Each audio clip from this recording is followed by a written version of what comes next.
बहुत समय पहले की बात है। एक राज्य में अश्वपति नाम के एक राजा राज करते थे। राजा अश्वपति की कोई संतान नहीं थी। संतान प्राप्ति के लिए उन्होंने अनेकों यज्ञ हवन किए। आखिरकार उन्हें एक पुत्री की प्राप्ति हुई, जिसका नाम सावित्री रखा गया। गुणवान और रूपवान सावित्री समय के साथ बड़ी होती चली गई।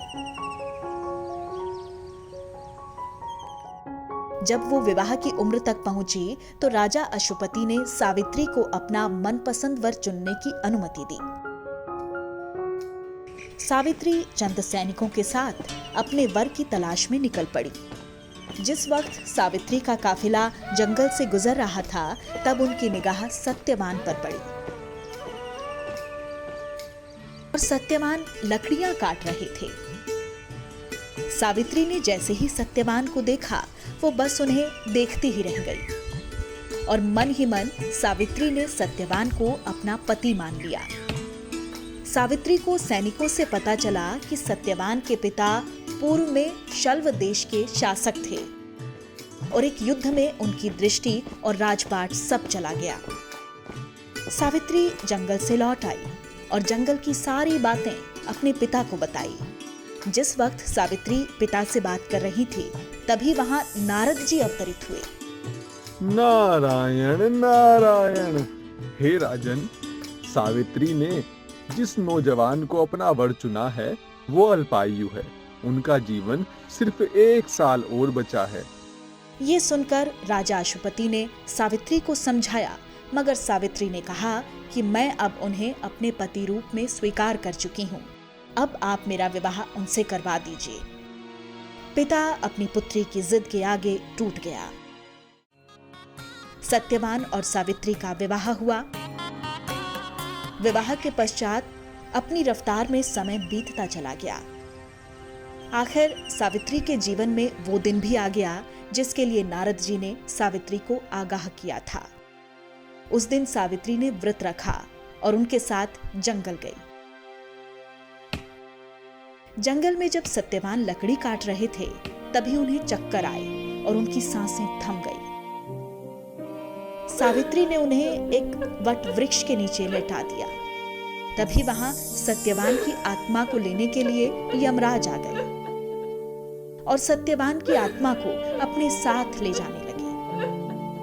सावित्री यमराज के पीछे पीछे चल दी। यमराज ने कहा, पुत्री, तुम्हारा साथ सत्यवान के साथ केवल पृथ्वी लोक तक ही था।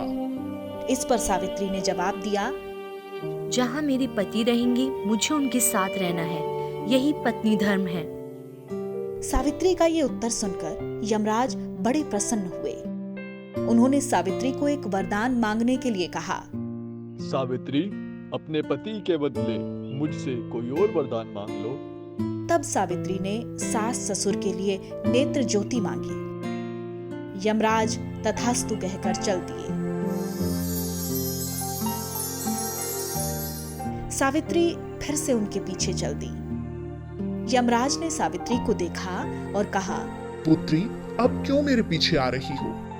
चलो, तुम एक वरदान और ले लो। सावित्री ने दूसरे वरदान के तौर पर ससुर का खोया हुआ राज्य वापस मांगा।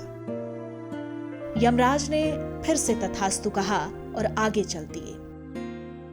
सावित्री फिर से उनके पीछे चल दी।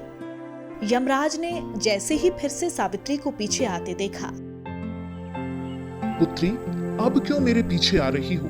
चलो, तुम एक और वरदान मांग लो। सावित्री ने संतान प्राप्ति का वरदान मांगा। यमराज ने भी तथास्तु कह दिया। सावित्री ने यमराज को याद दिलवाया कि वो एक पतिव्रता स्त्री है और वो किसी अन्य पुरुष के बारे में सोच नहीं सकती। यमराज को एहसास हुआ सावित्री मर जाएगी, लेकिन किसी दूसरे पुरुष के बारे में कभी विचार नहीं कर सकती। लिहाजा जो वरदान उन्होंने सावित्री को दिया, वो सत्यवान के बिना संभव ही नहीं था। अंत में यमराज को अपने वचन में बंधने के कारण एक पतिव्रता स्त्री के सामने झुकना पड़ा। यमराज सत्यवान और सावित्री को आशीर्वाद देकर यमलोक लौट गए। कहा जाता है कि तभी से स्त्रियां अन्न जल को त्याग कर अपने पति की दीर्घायु की कामना करते हुए करवा चौथ का व्रत रखती हैं।